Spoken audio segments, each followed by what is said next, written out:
Ang sagot niya, saka na kasi hindi daw siya nagpa-practice mag-swimming, baka daw malunod siya sa baha. Well, Senator Lacson, hindi ka malulunod sa baha sa Taguig, malulunod ka sa katotohanan. Yan ha, pag panay kasinungalingan, ang nakakalunod yung katotohanan. Ang dami nagte-text sa akin at tinatanong kung ano ang motibo o kaya sinasabi sa akin motibo ni Senator Lacson kasi sabi niya, I crossed the line. Kaya araw-araw ako na lang at exclusive ako ang binabanatan at nililink ako sa basta't nangyari sa Taguig. At kahit hindi nangyari sa Taguig, ako na lang may kasalanan. Alam nyo naman since May 11, alam nyo naman yung mga motibo kung whether it's to destroy, distract, may importante tayong ongoing na impeachment na kailangan kulang tayo lahat. May mga investigations, napaka-importante po na mag-focus din tayo sa ating ekonomiya. Napakamahal ng kuryente, mga bilihin tumataas. So, I won't point fingers to everyone. I'll just focus on what I can do to help. But yung sinabi niya today na, kasi sabi ko, minsan kasi technical yung mga presentation at saka address sa akin, hindi naman po ako ang secretary ng DPWH, hindi ako regional director, hindi ako engineer. So sabi ko, pumunta na lang siya or kung sino man gustong pumunta para makita, 'di ba? Apples to apples talaga. Ito yung pondo, ito yung project. Ang sagot niya, saka na kasi hindi daw siya nagpa-practice mag-swimming, baka daw malunod siya sa baha. Well, Senator Lacson, hindi ka malulunod sa baha sa Taguig, malulunod ka sa katotohanan. Yan ha, pag panay kasinungalingan, ang nakakalunod yung katotohanan. Awa ng Diyos, yung 30-40 years ago na mga baha na 2 months, 3 months hanggang waist, hanggang dibdib, no? Lumaki ako sa Taguig po na ganyan ang nararanasan, no? But ang flood control projects po sa Taguig were ongoing. Then yung major po ay plinano nung martial law pa, pero na-implemento around 2001 yung road dike. And then panahon po ng Pinoy nagawa yung road dike.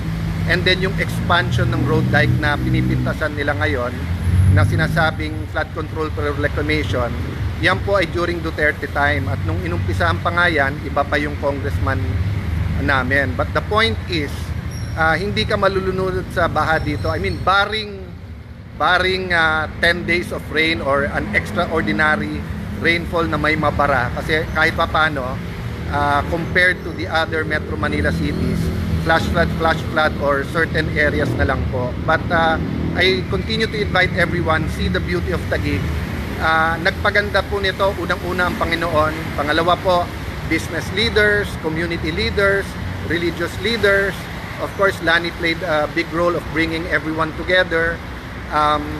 Moral uprightness, moral recovery program, tamang values is a big part of it. And alam to ni Senator Lacson, maraming side stories. So, ayoko pong madamay-damay. Medyo tumatahimik sa Senado, medyo we're getting down to buckle down to work. Maraming dapat i-focus, pero yun nga, isa lang ang gusto niya i-focus. Wala naman po tayong magagawa doon. Kung hindi, as he does his worst, we will do our best. As he spreads lies, we will spread truth. Having said that, panahon na ilahat. After the SONA, anong kasunod doon? Mga solusyon, di ba? Kasi when you say state of the nation, para ka pumunta ng doktor. Sabi ng doktor, may sipon, may lagnat, payat, baka may malnourished. So, pumunta ka sa doktor, una, para malaman kung anong sakit, pero pangalawa, anong gamot, di ba? So, kung everyday, ang sasabihin lang natin, sakit, hindi makakatulong yon. Pero of course, kung sasabihin mo namang walang sakit, tapos may sakit, or sabihin mo walang addiction, pero addict sa alcohol, or addict sa sugal, or addict sa drugs, di syempre hindi magbabago. Truth is the beginning, is the starting point, no? So hindi lang po ako nagpapaulit-ulit, pero Nettie Vasquez, as you said, laban, yes, itutuloy ko po, sabi ko nga sa inyo, in different ways. Pero ang pinaka-powerful na way dyan, surrender to God, lift it up to God, pray, magbuo ng communities, at tanungin sa Panginoon, ano ang atin mga next step as a community. Pero syempre, the local government, barangay, all the way to the national government, we should always demand what is the best. The government should always give the best. But yesterday, yung topic natin is meron din tayong mga responsibility. So, linawin ko yon ha. As we demand the best from government, we also have to demand that we be responsible as a community and ask ourselves what we can do. Diba? Sabi nga po ni JFK na naging famous, diba? Ask not what your country can do for you, but what you can do for your country. So, dadagdagan ko yon, diba? Demand the best from your government, but also ask yourself what you can do for your country. So kung nakalagay po sa ating pong lupang hinirang o national anthem, kinakanta natin ang mamatay ng dahil sa iyo. So that means we should be ready to give our life. So yes, handa tayo sa mga kaso. Kung talagang ikukulong nila, ikukulong. But that doesn't mean we will volunteer. Siyempre ilalaban natin yung katotohanan. Alright mga kababayan, mag-reaction tayo dito no sa sagot ni Senator Alan Peter Cayetano sa bagong banat nga ni Senator Ping Lacson sa kanya at hinamon niya itong si Senator Lacson no, na puntahan or pumunta doon sa Taguig at tingnan personal yung kanyang mga aligasyon na mga flood control projects daw no, na palpak, mga kung ano-ano pang negative mga kababayan. So pinapapunta ni Senator Cayetano no, si Lacson sa Taguig pero ayaw daw pumunta ni Lacson dahil hindi pa daw siya handa no, magpa-practice pa daw siyang maglangoy or lumangoy, baka daw malunod siya sa baha mga kababayan. Kaya dito sagot ni Senator Alan Peter Cayetano na hindi malulunod si Lacson dito sa baha sa Taguig, kundi malulunod ito sa katotohanan dahil sa mga paratang niya no, itong mga flood control daw sa Taguig na pawang kasinungalingan ni Lacson mga kababayan no. At para po sa aking personal na opinion, itong mga banat ni Lacson kay Cayetano ay may dahilan po ito mga kababayan. Una, ang aking nakikitang dahilan dito itong impeachment na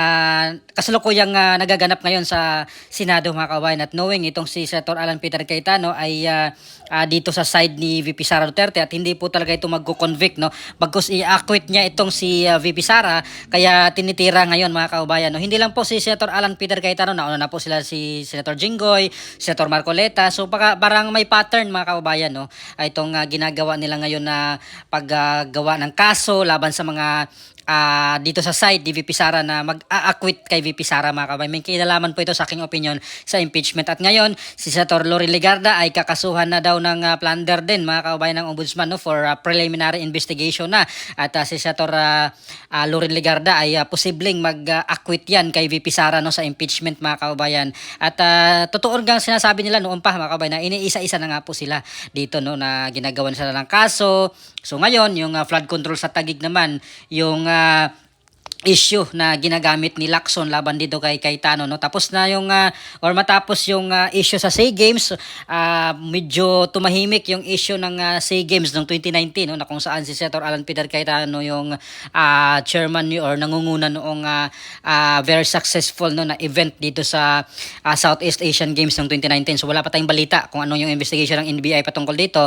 Medyo natahimik yun mga kabayan na wala sa eksena, at ito ngayon si Lacson ay panay banat nga kay Senator Alan Peter Cayetano. At ito naman yung ginamit na issue ngayon, yung flood control daw sa Taguig mga kababayan.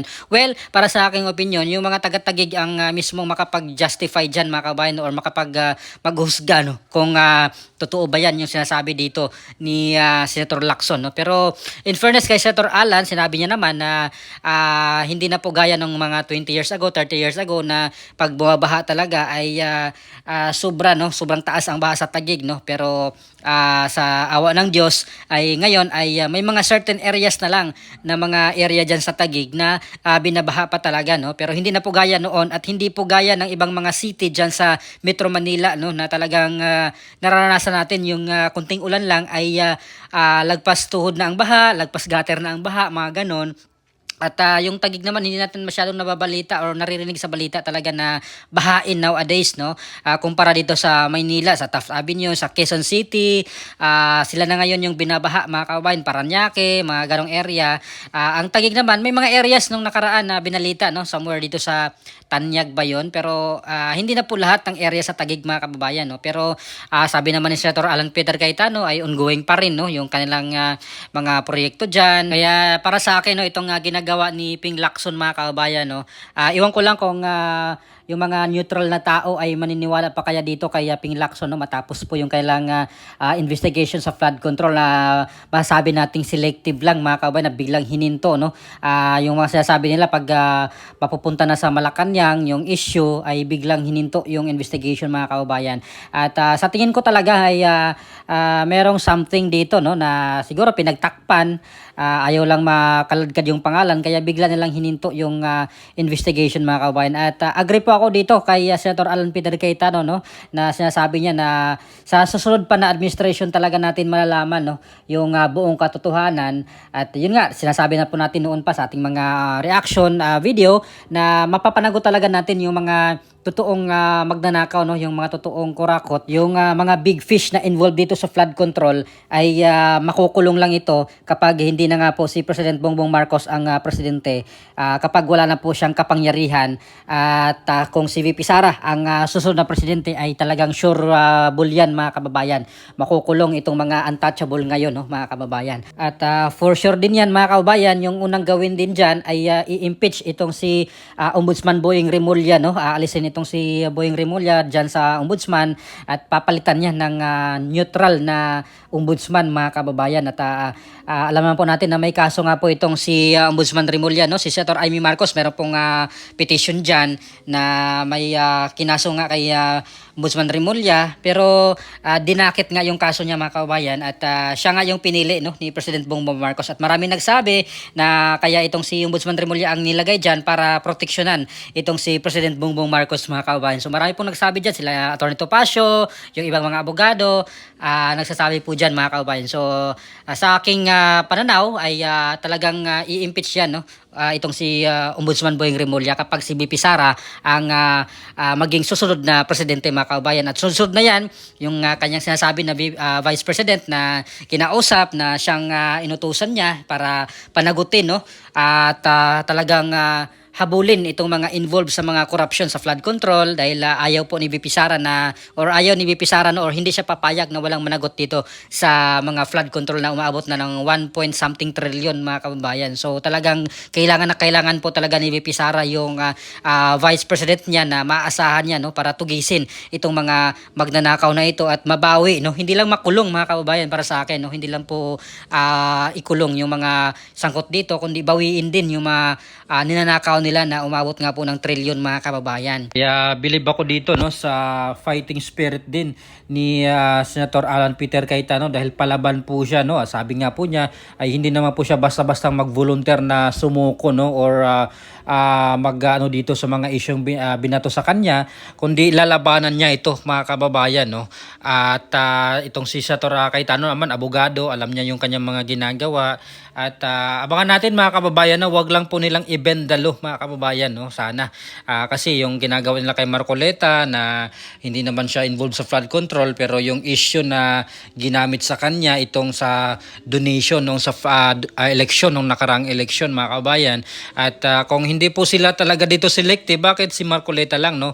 For sure ang dami nilang mga senador na nakaupo ngayon nanalo nung nakarang election ay tumanggap din ng mga donation mga kababayan. At hindi lang mga milyones mga kababayan, no, kung di daang milyon yung iba dyan na nakatanggap ng mga donation galing sa mga oligarko, mga kontraktor. So sana investigahan din nila, hindi sila selective mga kababayan, no. At halatado namang selective dahil si Marcoleta lamang po yung kailang kinasuhan dahil nga po ay isa po si Marcoleta sa maingay dito sa flood control corruption. At siguro may kinalaman din po ito doon sa impeachment para hindi makaboto mga ganun, kasi may plano nga daw po sila di umano na bawasan yung threshold, no, imbes na 2/3 ay bawasan nila mga kababayan, no, para makuha yung target nilang ma-impeach itong si VP Sara Duterte dahil delikado po talaga sila mga kababayan, no, kapag si VP Sara ang maging presidente sa 2028 ay kulungan ang bagsak ng mga involved dito sa flood control mga kabayan. At yan yung nakita kong dahilan kung bakit nila ginagawa itong kasuhan yung mga senador ngayon na posibleng mag-acquit kay VP Sara Duterte mga kababayan. So sana ay hindi na po sila magbendalo pa, no, mga kababayan, no, kasi talagang ang pangit na mga kababayan ang nangyari sa Pilipinas ngayon, no. Kaliwat kanan ang krimen, kaliwat kanan ang corruption, at yung mga big fish hindi pa nila napakulong, yung napakulong mapakulong lang yung mga kalaban nila sa politika, yung mga critics sa kanila. So talagang ang pangit na mga kababayan, no?